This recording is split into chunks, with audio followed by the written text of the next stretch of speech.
भाई जी, आपके पिछले 2 महीने का पैसा अब तक नहीं मिला है। क्या आप उसे जल्दी दे सकते हैं? राशन वाले भैया जी ने समर से कहा। भैया जी, कुछ समय दीजिए। इस महीने की सैलरी आते ही मैं आपको तुरंत ही दे दूंगा।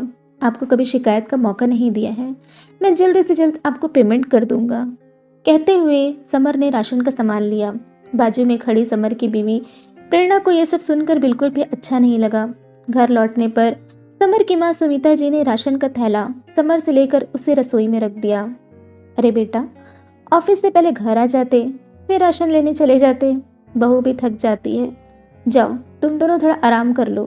मैं लक्ष्मी से कह के तुम दोनों के लिए चाय बनवा देती हूँ। समर और प्रेरणा दोनों ही अपने कमरे में चले गए। कमरे में जाते ही प्रेरणा ने कहा, देखा, माँ जी ने एक भी बार पैसों की बात नहीं कही। हर ये जिम्मेदारी तुम पर ही क्यों है समर? मैं भी कमाती हूँ, तुम भी कमाते हो, लेकिन इसका मतलब ये तो नहीं कि भैया भाभी कुछ ना करें। माँ जी की भी तो पेंशन आती है, तो वो भी घर का खर्च उठा सकती हैं। प्रेरणा, तुम्हारा दिमाग खराब है क्या? भैया की हालत है क्या काम करने की? अभी अभी वो मौत के मुंह से वापस लौटे हैं। उनकी नौकरी भी नहीं रही। ऐसे में मेरी जवाबदारी है कि मैं सबको साथ लेकर चलूं। कहते हुए समर कमरे से बाहर निकल गया। प्रेरणा मुंह बनाकर बिस्तर पर लेट गई। सुमिता जी के 2 बेटे हैं। शादी के 10 साल बाद ही सुमिता जी ने अपने पति को खो दिया था। पति सरकारी नौकरी में थे तो अनुकंपा नियुक्ति हुई और सुमिता जी की नौकरी लग गई। बड़ी कठिनाइयों से दोनों बच्चों को पाला था उन्होंने। घर, नौकरी और बच्चे मुश्किलों से संभाला था सब। दोनों बच्चे बड़े हो गए। छोटा बेटा समर अभी भी पढ़ ही रहा था, वहीं बड़ा बेटा साहिल एक अच्छी कंपनी में कार्यरत था। जल्दी ही बड़े बेटे साहिल की शादी हो गई और महिमा उनकी बड़ी बहू बन के आ गई।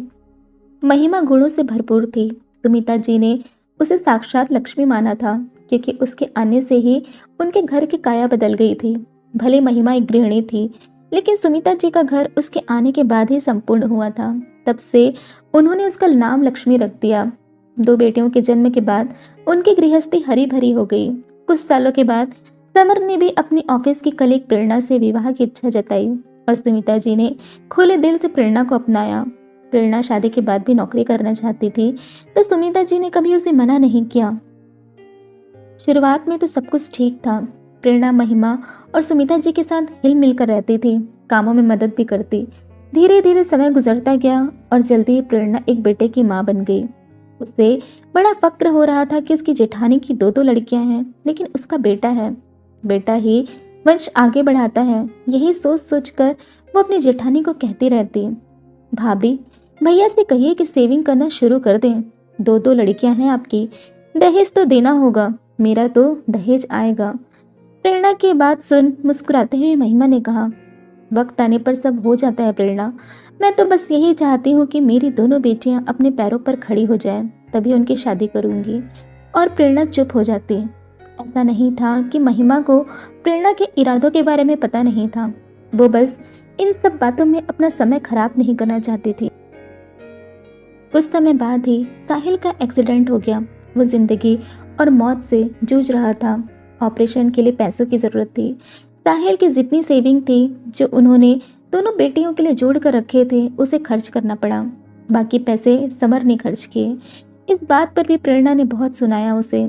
उसने साफ साफ कह दिया कि साहिल के इलाज के लिए उसके पास पैसे नहीं हैं।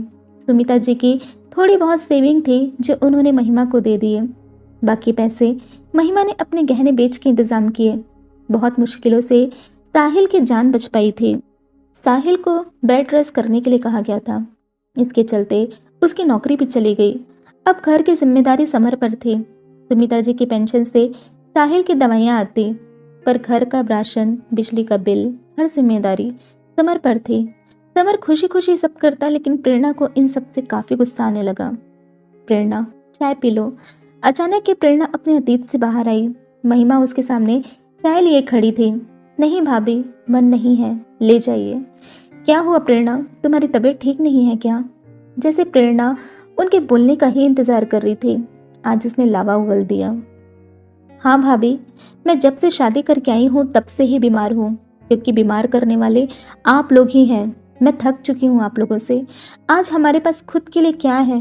घर की सारी जिम्मेदारी उठाते उठाते हम अब थक गए हैं। समर अपने लिए एक जोड़ी कपड़ा भी नहीं खरीदते क्योंकि उनके पास पैसे कहाँ होते हैं। अब भैया जी तो बिस्तर पर आ गए हैं।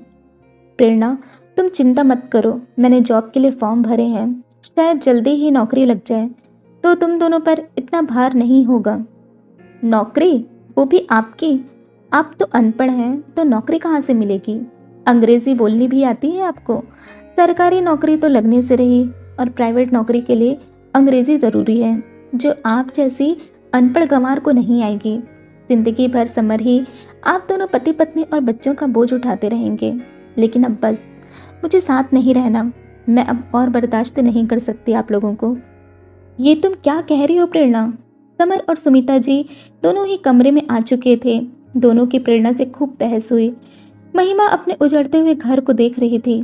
तभी वो बोली, समर, माँ जी, मैं और साहिल यहाँ से चले जाएंगे, अब और बदनामी बर्दाश्त नहीं हो पाएगी।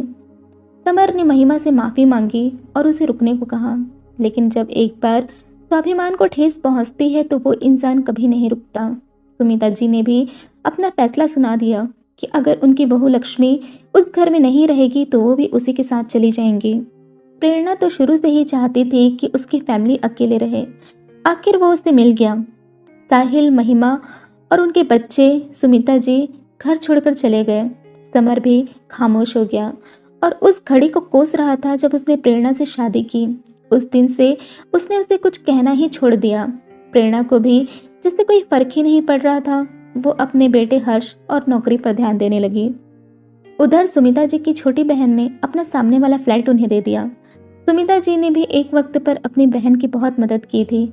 इस वजह से वो उनसे पैसे भी नहीं लेती थी। उनके दोनों बेटे उनकी बहुत मदद करते। साहिल जल्द ही ठीक होने लगे और एक कंपनी में उन्हें काम मिल गया। वक्त गुजरता गया। जहाँ एक और महिमा की एक बेटी डॉक्टर तो दूसरी वकील बन चुकी थी, वहीं प्रेरणा का बेटा हर्ष चैन स्मोकर और शराबी बन चुका था। आए दिन अपने ही घर में वो अपने माता पिता के बैग से पैसे निकाला करता। प्रेरणा और समर दोनों ही उसकी हरकत को जानते लेकिन उसे कुछ कह ना पाते, क्योंकि एक बार वो सुसाइड करने की कोशिश कर चुका था। समर जब भी उसे कहने की कोशिश करता, प्रेरणा उसे रोक देती। बहुत ज़्यादा लाड़ प्यार ने उसे बुरी तरह बिगाड़ दिया था। समर पहले ही चुप रहता, अब वो और चुप रहने लगा था। धीरे धीरे हर्ष घर का सामान बेचने लगा। प्रेरणा अब गंभीर हो चुकी थी। उसने समर से कहा, आप हर्ष को रोकिए ना, देखिए वो बहुत गलत रास्ते पर जा रहा है। समर ने एक नज़र उसकी तरफ देखा और मुस्कुराते हुए कहा, जब मिट्टी गीली होती है ना, तब उसे जिस सांचे में ढालो वो ढल जाती है। उसी तरह जब बच्चा छोटा होता है तब उसे जैसे गुण सिखाओ वो वही सीखता है। अब क्यों पछतावा हो रहा है तुम्हें? जब मैंने उसे समझाना चाहा, उसे रोकना चाहा, तब तुमने मेरी बातों को नज़रअंदाज कर दिया।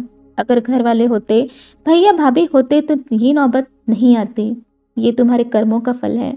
जिस बेटे को लेकर तुम में इतना गुरूर था, आज उसी बेटे ने तुम्हारे घमंड को चूर चूर कर दिया। अब भुगतो। इतना कहकर वो उठकर चला गया। प्रेरणा को ऐसा लगा जैसे उसके गाल पर बिना छुए समर ने कस के एक तमाचा मारा हो। जल्द ही नशीले पदार्थ रखने के जुल्म में हर्ष को पुलिस ने पकड़ लिया। समर ने बहुत कोशिश की उसे छुड़ाने की, लेकिन कामयाब ना हो सका। प्रेरणा का रो रो के बुरा हाल था। हर अखबार में उसकी तस्वीर छप चुकी थी। कोई भी उसका केस लड़ना नहीं चाहता था। ऐसे में महिमा की बेटी काजल, जो कि वकील थी, उसका केस लड़ने आई और जल्द ही हर्ष को जमानत में छुड़वा लिया। आज प्रेरणा को अपने किए पर बहुत पछतावा था। वो काजल से महिमा का पता लेकर उसके घर गई। जब वो घर पहुंची तो देखकर दंग रह गई। आलीशान घर, गाड़ी, महिमा का पूरा रूप बदल चुका था। जैसे ही प्रेरणा ने महिमा को देखा, वो उसके पैरों पर गिर पड़ी। भाभी, मुझे माफ़ कर दीजिए, मैं आपकी गुनहगार हूँ। आज उसी की सज़ा मिल रही है। जिस बेटे के कारण मैंने इतना घमंड किया, आज उस बेटे की करतूत की वजह से हमारा बाहर निकलना भी मुश्किल हो गया है। आपकी अपराधी हूँ भाभी। आप जो सज़ा देंगी मुझे मंजूर होगी, लेकिन अब आप घर चलिए। वो घर जो आपका भी है। आपके बिना ना वो घर है और ना ही समर मेरे हैं। आप लोगों के जाने के बाद से समर मुझसे बात ना के बराबर ही करते हैं। मैंने एक हंसते खेलते परिवार को तोड़ दिया भाभी। महिमा ने प्रेरणा को उठाया और उसे अंदर ले गई। उसे पानी पिलाया। सुमिता जी झूले पर बैठ के किताब पढ़ रही थी, लेकिन जैसे ही प्रेरणा की आवाज़ सुनी वो दौड़ी चली आई।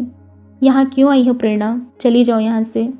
माँ जी, मैं आप सबको घर ले जाने आई हूँ, आप सबसे माफ़ी मांगने आई हूँ, आपसे प्रार्थना करती हूँ माँ जी, मेरे साथ चलिए। नहीं, कभी नहीं प्रेरणा, सुमिता जी ने तेज आवाज़ में कहा। भाभी, आप समझाइए ना माँ को। प्रेरणा, तुमने मेरी लक्ष्मी की जो बेइज्जती की थी वो याद है? आज ये एक प्रतिष्ठित कॉलेज में अंग्रेजी के लेक्चरार है। तुमने कहा था ना कि लक्ष्मी गंवार है, उसे कुछ नहीं आता। आज देखो, उसने अपने आप को उस काबिल बनाया, साथ ही अपनी दोनों बेटियों को काबिल बनाया, अपने पति का साथ दिया। आज मेरा साहिल जिस मुकाम पर है उसकी वजह मेरी बहू लक्ष्मी है। तुमने क्या किया? क्या से क्या बना दिया, अपने बेटे को और मेरे बेटे को भी। अरे मैं तो चाहती ही थी कि जो तुमने किया उसे भुगतो तुम। काजल को हर्ष का केस लेने से मना कर दिया, लेकिन लक्ष्मी ने काजल से कहा कि वो हर्ष को जेल से बाहर निकाले। तुमने जो किया है उसके लिए 7 जन्म भी कम है तुम्हें माफ़ करने के लिए। ऐसा मत कहिए माँ जी, मैं भीख मांगती हूँ आप सबसे, मुझे माफ़ कर दीजिए। आपके बेटे की खातिर मुझे माफ़ कर दीजिए। आप लोगों के जाने के बाद से मैं पति का प्यार कभी ना पा सकी। हम साथ रहते ज़रूर थे, पर 2 अजनबियों की तरह। आप एक बार घर लौट आइए माँ, मैं सब ठीक कर दूंगी पहले की तरह। आपके बेटे को परिवार मिल जाएगा माँ। प्रेरणा, पैसे से तुम शानो शौकत खरीद सकती हो, पर रिश्तों को नहीं। सुमिता जी की बातों से प्रेरणा समझ चुकी थी कि वक्त हाथ से निकल चुका है। अब वो जान भी दे दे तो भी वो घर नहीं आएंगे। वो वापस जाने लगी, तभी सुमिता जी ने उसे रोकते हुए कहा, अगर मेरी लक्ष्मी और मेरा बेटा समर तुझे माफ़ कर देंगे तो मैं भी कर दूंगी और हम वापस चलेंगे तुम्हारे साथ। प्रेरणा खुशी से उनकी तरफ देखने लगी। महिमा ने उसे माफ़ कर दिया। वो दौड़ी दौड़ी अपने घर आई और समर को घर में ढूंढने लगी। समर अपने कमरे में लेटा था। वो वहाँ पहुँचकर समर से कहने लगी, समर, भाभी, भैया, बच्चे, माँ सब घर वापस आ रहे हैं। बस मुझे आपकी माफ़ी चाहिए। मैं अपने किए पर बहुत शर्मिंदा हूँ समर, आप मुझे माफ़ कर दीजिए।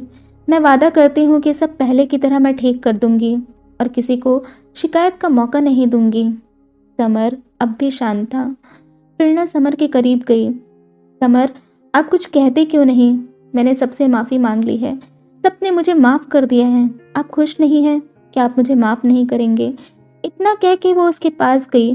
उसे छुआ तो उसका शरीर ठंडा पड़ चुका था। प्रेरणा ने समर को हिलाया तो उसका सिर एक तरफ लुढ़क गया। बेटे द्वारा दी गई बदनामी को वो झेल नहीं पाया। वो पहले से ही अपनी पत्नी की वजह से टूटा हुआ था। आज उसके बेटे ने भी उसे दिल से तोड़ दिया। प्रेरणा बदहवास से जमीन पर बैठ गई। उसकी आंखों से आंसू निकलने लगे। आज उसने बहुत देर कर दी। समर अब इस दुनिया में नहीं था। समर की माफ़ी इस जन्म में उसे ना मिल सकी। आज उसे अपने किए की सज़ा मिल चुकी थी।